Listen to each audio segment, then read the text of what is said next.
Yeah, look, I say the same things. I feel like because it's just what's on my mind. That as the head coach, I love that our players can uh, bask in a victory and points. It validates how much work they do. We ask a lot of them physically, mentally, emotionally. So to see that just watching them, the feeling on their that they know, I know that they have. I also feel it to a certain degree. I love that for the group. Um, it reinforces that we're onto something. And then for our fans, I'll always say it. The amount of fans that thanked me, thank you. I mean, we're the ones that are grateful, honestly, to our fans that come out on a cold night, supported the guys, making noise. So on a few levels, it's just the wins are great. Wins at home are great. See the boys. I watch them looking at the TV where we have the standings posted, and they see that we're climbing. So it's all good stuff. It was probably the most defensive 11 we've seen there to close out the game so far this year, as opposed to sometimes you kind of have gone the other way, gone more attacking late in games with a lead. What was it about the game that called for that, and was there any major positives or negatives that maybe you want to work on with that 11?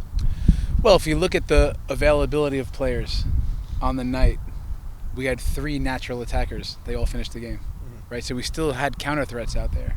Yapi, Omir, and Kamani actually was the one, but we hadn't. I don't know if he's standing on the sideline to go in. Yeah. He was, but there still was a certain risk. The little training he did have because he was sick with the flu. So, but to be honest, as coaches, we're looking at the game and listening to the voice of the game, which is telling us they're hitting long balls, they're hitting some big diagonals. Seb's it out there that, and they're overloading the wide areas. So we got Keegan on one side, Sammy goes off. So we thought structurally to counteract what they were trying to do, they were loading our back line. So we tried to play our game of chess within the moment. And then also getting a guy like Lawless out there that brings the energy. He won some really important aerial duels, put out some fires. Guys even said after he gave us a sense of security that we needed in that moment. The other part of it was that, of course, we needed to be better with the ball. And do attackers help that? Do central midfielders help it? We just, as a team, we were up against it. So we had to put out a few fires. It wasn't that we conceded a ton of big chances, but there were a few. And we were able to create the third and fourth big chance if we could have got the goal. So, yeah, listen, we trusted what we were looking at and based on the game, and we closed out the game, which is the most important thing. You mentioned Sammy there. Any update on his injury? And no Jasper today training. Any update on him? Yeah. First, who'd you ask for Sammy. first? Sammy with the concussion. He's actually feeling really good. He felt good after the game and the next morning. When these things come up, one, we're going to be very cautious. And 2, we go through the concussion protocol. So we're right on track with that. Sam's feeling pretty good. And we start some running tomorrow and some activity to see how the symptoms react. That's how it goes. So we're hopeful for the weekend. We'll be ready, prepared if not. So, and then you asked about Jasper. Who else? Jasper. Yeah, he played the other day, right? So he got minutes with the second team. He was set for training today. We had him right on track to be with the same physical spot as a team, but he had some flu-like symptoms today, body aches, chills, things like this. So we keep him home so he can get better quickly, and 2, we keep him away from the group so this thing doesn't start flying around the team. Well, a 217-minute scoreless streak. Obviously, the goal at the end was rough, but you guys playing with the lead and having that scoreless streak, how did that feel for the team? How do you think that changes? It felt really good, and then felt not so good. Yeah, you have a 2-0 lead, and seriously, we had a couple of big chances in there to go 3, and maybe even a 4. But yeah, Dallas they kept themselves in it. Big recovery runs. They made some big plays on Rafa and in a moment. Yapi gets in on goal, which they I don't think our guy could have done much better. Their guy makes some good plays there.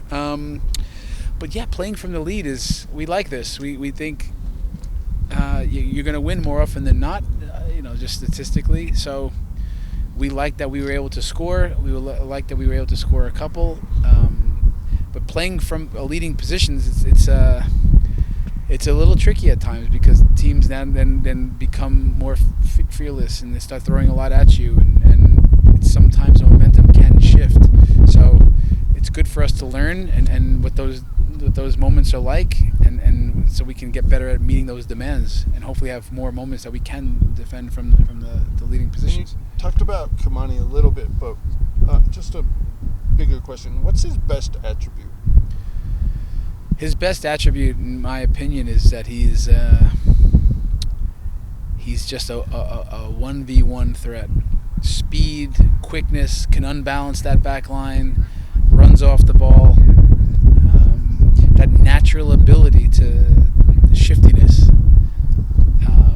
He's a pure attacker. So in moments that he's just part of when we're in possession, that he's a threat and a guy that can create on his own, and he's also a counter threat. That's why we wanted to bring him on in the game, but we had to manage the risk. Coach, you're heading on the road for two away games in a row, 2 Eastern Conference games as well. Does the approach change at all when you're handling a totally different team that you won't see again for the rest of the season? Maybe entirely different styles of play that you're used to?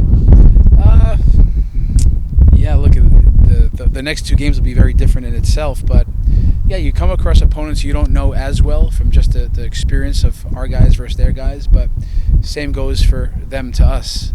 We'll try to use it to our advantage and try to give them something different than what they normally see. Look, I think if we just are really honest, we're going to a tough place to play against a really good team.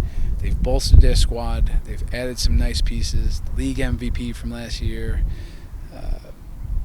The structure is challenging with wing backs and 3 in the back. They're hard to break down. But we are excited for that challenge. We want to go there and be the aggressors and put them in a different game than they're used to. So we'll continue in much of the same ways, but understanding that how we can get hurt in that game. So it'll be a fun challenge, but we will go there with an approach to get points.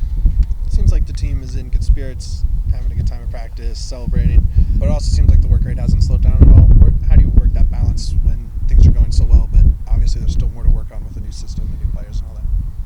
Yeah, from day one around here, the message that I preached and have delivered every single day that I've been here is that everything we do is the basis will be hard work, and that we won't ever get too low on ourselves.